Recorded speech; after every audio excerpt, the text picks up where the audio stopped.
Assalamualaikum warahmatullahi wabarakatuh. Bagaimana kabarnya hari ini?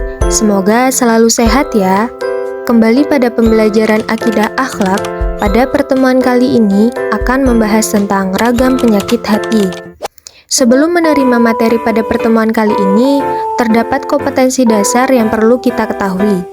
Menghayati dampak buruk sifat tercela yang harus dihindari, nifak atau munafik, ghadab atau marah, dan qaswah al-qalb atau keras hati. Mengamalkan sikap jujur, tanggung jawab, dan santun sebagai cermin dari pemahaman sifat tercela nifak atau munafik, ghadab atau marah, dan qaswah al-qalb atau keras hati. Menganalisis konsep, penyebab, dan cara menghindari sifat tercela nifak atau munafik, ghadab atau marah, dan qaswah al-qalb atau keras hati. Memaparkan hasil analisis tentang konsep, penyebab, dan cara menghindari sifat tercela nifak atau munafik, ghadab atau marah, dan qaswah al-qalb atau keras hati. Jadi, dalam video pembelajaran kali ini bertujuan untuk siswa dapat menyadari dampak negatif dari sifat nifak atau munafik, ghadab atau marah, dan qaswah al-qalb atau keras hati. Siswa dapat membentuk pendapat tentang sisi negatif dari sifat nifak atau munafik, ghadab atau marah, dan qaswah al-qalb atau keras hati. Siswa dapat membiasakan diri untuk menghindari nifak atau munafik, ghadab atau marah, dan qaswah al-qalb atau keras hati. Siswa dapat menganalisis peristiwa yang mencerminkan sifat nifak atau munafik, ghadab atau marah, dan qaswah al-qalb atau keras hati. Siswa dapat mengkritik peristiwa yang mencerminkan sifat nifak atau munafik, ghadab atau marah, dan qaswah al-qalb atau keras hati. Siswa dapat menyajikan pemaparan hasil analisis peristiwa yang mencerminkan sifat nifak atau munafik, ghadab atau marah, dan qaswah al-qalb atau keras hati. Siswa dapat merumuskan konsep tentang sifat nifak atau munafik, ghadab atau marah, dan qaswah al-qalb atau keras hati. Ragam penyakit hati di sini ada 3, yaitu munafik atau nifak, ghadab atau marah, dan qaswah al-qalb atau keras hati. Munafik atau nifak berasal dari akar kata nafaqo yang memiliki arti munafik, menyembunyikan, berbohong, berpura-pura. Kata ini diambil dari kata nafiqo yang berarti salah satu lubang tikus. Jika dicari melalui satu lubang, maka tikus itu akan lari dan mencari lubang lainnya. Secara istilah, kata nifak adalah sikap menyembunyikan sesuatu yang ada dalam hatinya karena tidak ingin diketahui keberadaannya oleh orang lain, sehingga menampakkan sesuatu yang tidak sesuai dengan apa yang ada dalam hatinya. Ataupun dengan kata lain, nifak ini menyatakan keimanan, padahal di balik itu tersimpan kekufuran. Allah Subhanahu wa Ta'ala berfirman dalam Quran Surah At-Taubah ayat 67. Bismillahirrahmanirrahim. Innal munafiqina humul fasiqun. Yang artinya, sesungguhnya orang-orang munafik itu adalah orang-orang yang fasik. Macam-macam perilaku munafik atau nifak. Yang pertama, nifak amali atau urfi. Yang kedua, nifak imani atau syar'i. Nifak amali ialah sikap yang dimiliki seseorang dengan memperlihatkan sesuatu yang tidak sesuai dengan yang sebenarnya, sehingga dalam interaksi sosialnya dia itu sering berperilaku atau menampakkan tanda-tanda kemunafikan. Tanda-tanda kemunafikan adalah apabila seseorang berbohong dalam perkataannya, ingkar terhadap janjinya, dan khianat dari kepercayaan kepadanya. Yang kedua tadi ada nifak imani atau syar'i. Nifak imani ini merupakan suatu sikap yang dimiliki seseorang dengan memperlihatkan keimanan dan menyembunyikan kekafirannya. Orang seperti ini diancam neraka sebab orang yang sangat berbahaya bagi umat dan juga agama Islam. Contoh dari nifak imani ini adalah sikap kemunafikan atas datangnya bulan Ramadan.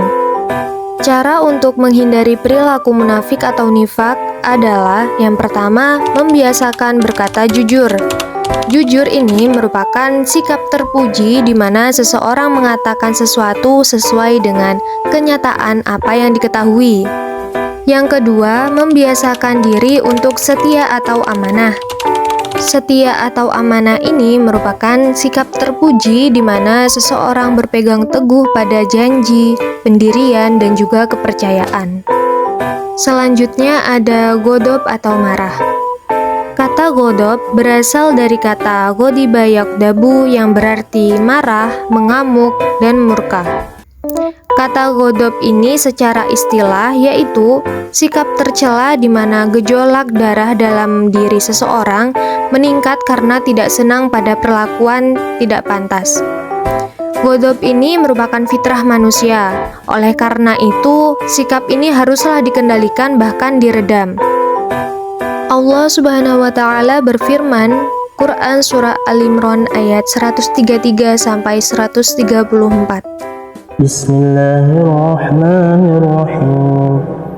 Wasari'u ila maghfiratin min rabbikum wa jannatin 'arduha as-samawati wal ardh wal ardu u'iddat lil muttaqin الذين ينفقون في السراء والضراء والكاظمين الغيظ والعافين عن الناس والله يحب المحسنين.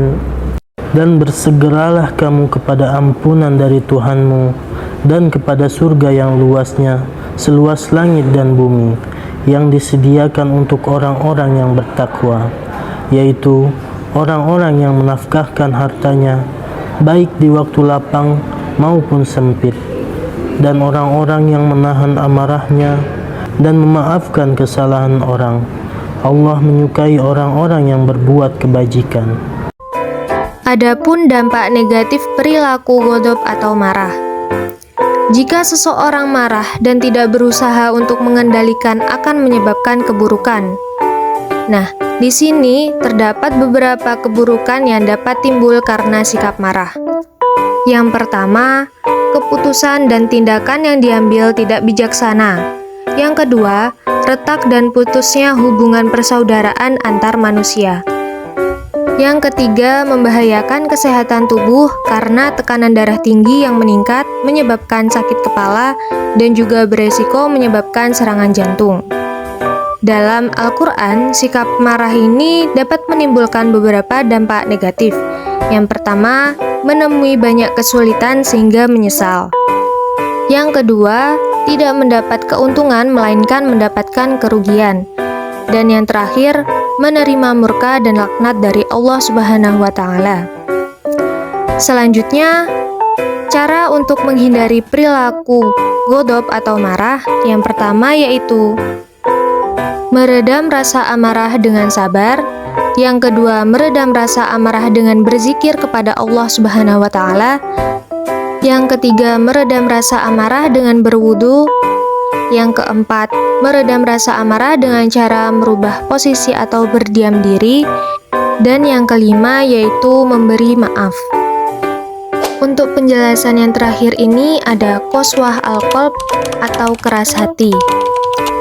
Terdapat penjelasan tentang 3 macam hati menurut Imam Al-Ghazali, yaitu hati yang sehat tandanya adalah iman yang kuat dan pengalaman yang konsisten. Hati yang sakit tandanya adalah adanya keimanan, ibadah, namun ternodai dengan keburukan dan kemaksiatan. Hati yang mati tandanya adalah mengeras dan membatunya hati karena banyak kemaksiatan yang diperbuat. Dari pembagian di atas, kita memahami bahwa keras hati adalah sikap tercela di mana seseorang menutup pikiran dan hatinya akibat dari perilaku keburukan dan juga kemaksiatan yang telah diperbuat, semisal munafik dan marah. Adapun cara untuk menghindari qaswah al-qalb atau kerasnya hati.